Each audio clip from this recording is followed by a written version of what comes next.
Before we begin, I want you to pause for just a moment.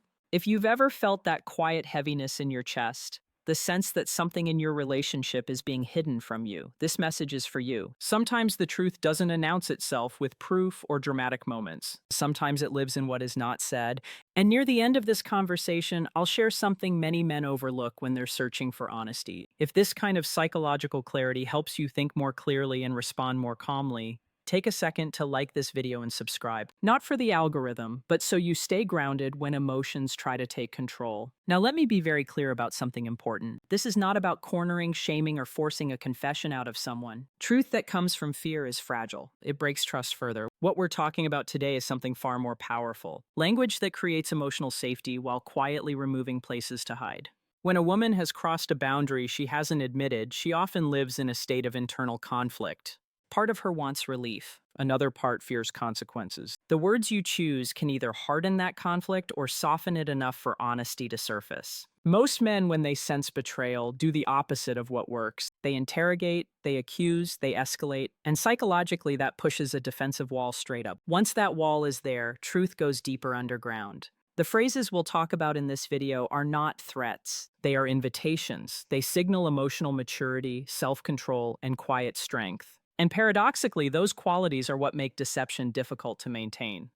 The first principle you must understand is this: people confess when the emotional cost of hiding becomes greater than the cost of telling the truth. Your role is not to increase fear, but to reduce chaos. One of the most disarming things you can communicate is calm certainty, not certainty about what she did, but certainty about yourself. When a man appears emotionally steady, observant, and unreactive, it creates a psychological mirror. She begins to feel seen without being attacked. Imagine this dynamic for a moment. She's prepared for anger, she's rehearsed denial, she's ready for conflict, and instead she's met with composure and clarity. That gap between expectation and reality is where honesty often slips out. Another key idea most men miss is timing. The right words spoken at the wrong emotional moment will fail. These phrases work best when emotions are settled, not during arguments, not late at night when exhaustion amplifies defensiveness, and not when alcohol or stress is involved. You are not trying to win a moment. You are creating a psychological environment where truth feels like relief instead of disaster.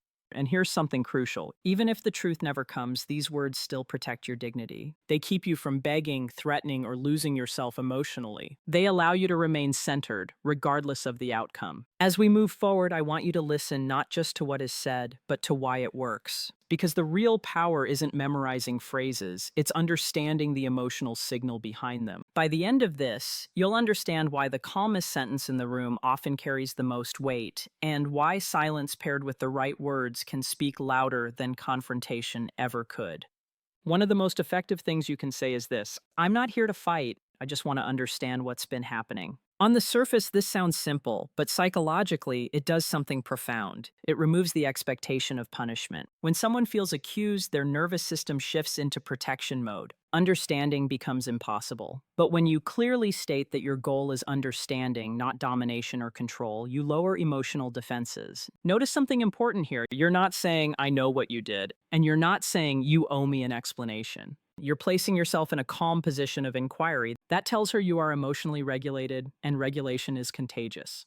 The second phrase builds on this foundation. I've been paying attention, and some things don't add up for me. This sentence is powerful because it avoids accusations while still establishing awareness. You're not presenting evidence. You're not listing behaviors. You're communicating perception. And perception is very hard to argue with. Psychologically, this creates internal pressure. If she's hiding something, her mind immediately starts scanning. What does he see? How much does he know that internal dialogue is often more destabilizing than any direct confrontation? Here's why this matters. Deception survives on predictability. When someone knows exactly what they're being accused of, they can prepare a defense.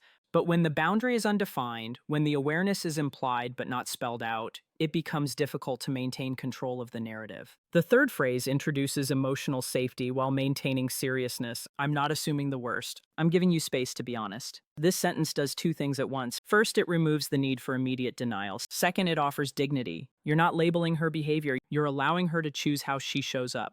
Many men think pressure forces truth. In reality, pressure often forces performance. Someone under pressure performs innocence. Someone who feels safe chooses honesty. At this point, something subtle begins to happen. If there is guilt, it has nowhere to anchor itself. You're not attacking it and you're not ignoring it. You're calmly standing in its presence. There's another layer here that's important. These phrases position you as someone who does not need chaos to feel powerful. And that alone can trigger an emotional unraveling in someone who expected emotional volatility. Now, I want to say this clearly. If she is innocent, these words still matter. They create clarity without damage. But if she's carrying a secret, they create a psychological imbalance.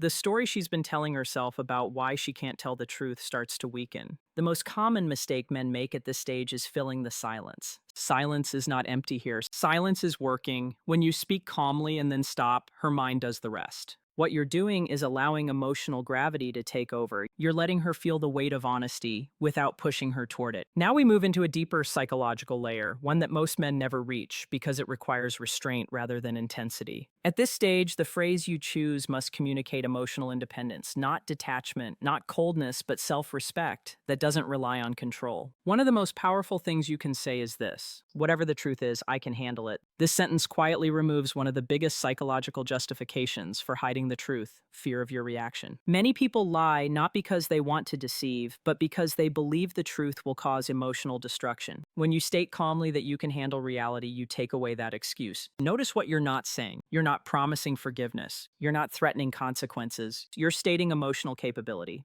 That signals maturity and steadiness. The next phrase deepens that signal. I'd rather hear something painful than live in uncertainty. This touches conscience. It reframes honesty as an act of respect, not cruelty. Psychologically, it forces an internal comparison. Is my silence protecting him or protecting me? When someone is hiding something, they often tell themselves they're doing it to avoid hurting their partner. This sentence gently challenges that narrative without accusation. It introduces a moral contrast that's difficult to ignore. Now listen closely to this one. I'm not asking for perfection, I'm asking for truth. This phrase removes the illusion that mistakes are unforgivable. Many confessions are delayed because the person believes being flawed equals being unlovable. By separating truth from perfection, you open a door that shame has been blocking. Shame thrives in extremes. Either I'm perfect or I'm rejected. This sentence dismantles that false choice. Something important happens internally when these words are spoken.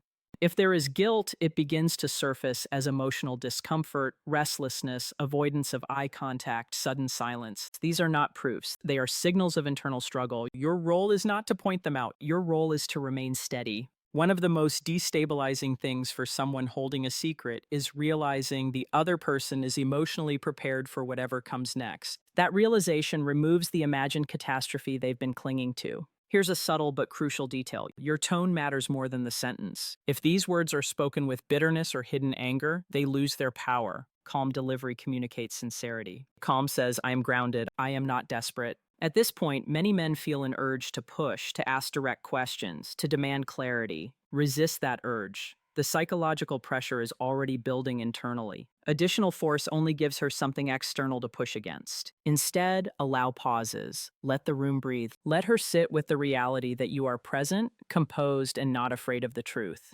Even if nothing is said immediately, something has shifted. The secret now has weight, and carrying weight over time becomes exhausting. Now we approach a point where language becomes less about discovery and more about integrity. This is where many men unknowingly undermine themselves by trying to extract truth instead of standing in it. One of the most grounding phrases you can say is this: I'm giving you the chance to speak for yourself. This sentence does not accuse, it does not beg, it does something far more powerful. It places ownership back in her hands. Psychologically, it communicates that you are not here to build a case. You are here to listen. For someone carrying guilt, this can be deeply unsettling because it removes the option of hiding behind assumptions or misinterpretations. If there is a truth she's avoiding, she now has a clear moment of choice. The next phrase builds emotional accountability without pressure. I don't need every detail, I just need honesty. This is important. Many people avoid confession because they imagine it will turn into an interrogation. By removing the demand for details, you lower the perceived cost of telling the truth. This also signals wisdom. You're showing that you understand something many don't. The truth is about alignment, not information overload. Another phrase that works on a deeper emotional level is this: silence tells me something too. This is not a threat, it's an observation. And psychologically, observations are difficult to argue with. When someone is hiding something, they often rely on avoidance, changing the subject, delaying conversations, minimizing. This sentence gently illuminates that dynamic without attacking it. Notice how this keeps you grounded. You are not reacting, you are noticing that distinction matters. There's a quiet confidence in acknowledging what you're observing without needing to escalate. And that confidence often disrupts the internal story she's been telling herself about why she can stay silent. Here's where many men make a mistake. They rush to fill the space with reassurance. They promise things they haven't decided yet. They try to manage her emotions instead of honoring their own. You don't need to do that. The phrases in this section communicate something essential. You respect yourself enough to face reality, and you respect her enough to let her choose honesty. At this stage, if there is a secret, emotional cracks often appear. A shift in tone, a longer pause, a sudden emotional reaction that doesn't match the conversation. Again, these are not proof. They are indicators of internal pressure. Your job is not to call them out. Your job is to remain steady. There is also a deeper layer here that many men overlook. When you stop chasing truth and start embodying it, you naturally regain personal power. Not power over her, but power within yourself. And paradoxically, that inner power is what often makes confession feel inevitable. As we continue, I want you to hold on to this idea. Honesty is not something you extract, it's something you make room for. There comes a moment in these conversations where the emotional weight subtly changes sides. Not because you demand it, but because you stop carrying what isn't yours. One of the most quietly powerful phrases you can say is this: I don't want to guess anymore. This sentence is not confrontational. It doesn't accuse her of lying, but psychologically it draws a clear boundary. Guessing is exhausting. And by stating that you are no longer willing to live in ambiguity, you shift responsibility back to where it belongs. For someone hiding the truth, this creates internal tension. Because the unspoken agreement, he'll keep wondering and I'll keep avoiding, has just been broken. Another phrase that works on a deeper emotional level is this: I need to know what I'm actually standing on. This speaks to stability and self-respect. You're not talking about her behavior directly. You're talking about your reality. And no one can reasonably argue against your right to emotional clarity. Psychologically, this reframes the situation. It's no longer about whether she can keep a secret. It's about whether she's willing to let you make informed choices about your own life. Now listen carefully to this one. I won't punish honesty, but I can't live with confusion. This sentence is powerful because it removes two extremes at once. It removes fear of immediate retaliation. And it removes the safety of indefinite silence. You're not promising forgiveness. You're not threatening consequences. You're simply stating a truth about what you can and cannot tolerate emotionally. At this point, guilt, if it exists, often becomes heavy. Carrying a secret requires constant mental effort, rationalizing, monitoring your reactions, managing inconsistencies. When you calmly refuse to participate in that confusion, the burden becomes harder to justify. Here's something important many men miss. You don't need to look strong. You need to be clear. Clarity is grounding. It stabilizes you, and it destabilizes deception. Another phrase that subtly reinforces this is, I respect myself enough to face the truth. This isn't said to her. It's said in front of her, and psychologically, it sets a standard. It communicates that whatever happens next, you will not abandon your values. For someone holding guilt, this can activate conscience. Because now the question isn't just, can I keep this hidden? It becomes, do I want to be the reason he's kept in the dark? Again, your tone matters more than your words. Calm, even, unemotional. This isn't a performance. It's a reflection of inner steadiness. And here's the part many men struggle with. You must be prepared for silence. Silence is not failure here. Silence means the internal process is active. Do not rush it. Do not chase. Do not soften the boundary you've just said. When you stop carrying uncertainty for both of you, the emotional imbalance becomes difficult to maintain. This final phrase is not dramatic. It doesn't sound clever, and that's exactly why it works. After everything has been said, after calm has been established, after space has been given, after boundaries are clear, the most powerful sentence you can speak is this: I'm here. You don't have to carry this alone. Psychologically, this sentence touches the deepest layer of human behavior, the desire for relief.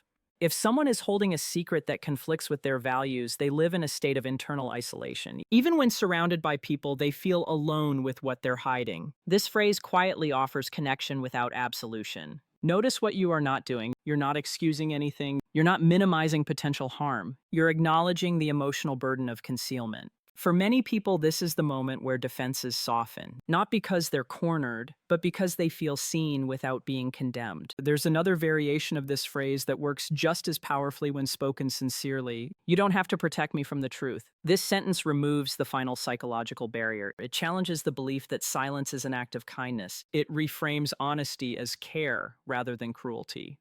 At this stage, if there is something to confess, it often emerges not as a dramatic admission, but as a quiet release, a sigh, a pause, a change in posture. Words spoken softly, not defensively. And here is where your response matters most. If the truth comes out, your job is not to explode, not to interrogate, not to punish in the moment. Emotional safety does not mean lack of consequence, but consequences decided in calm are very different from reactions driven by pain. If the truth does not come out, this phrase still serves a purpose. It confirms something important for you, that you have shown up with integrity, clarity, and compassion. Many men confuse confession with closure, but closure actually comes from alignment with your values, your boundaries, and your emotional reality. This is something I want you to hear clearly.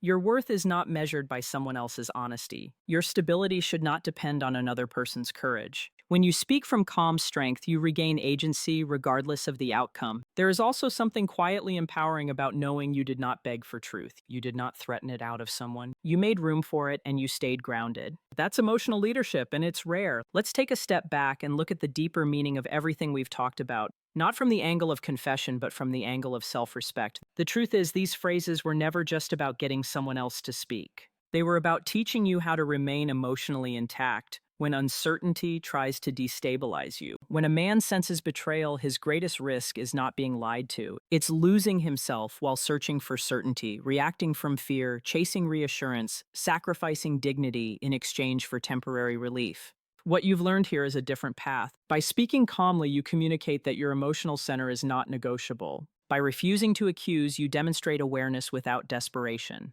By setting boundaries without threats, you show that clarity matters more to you than control. That combination does something powerful. It shifts the dynamic from "please tell me the truth" to "I am ready to live in reality, whatever it is." And that posture, more than any phrase, is what makes deception difficult to sustain.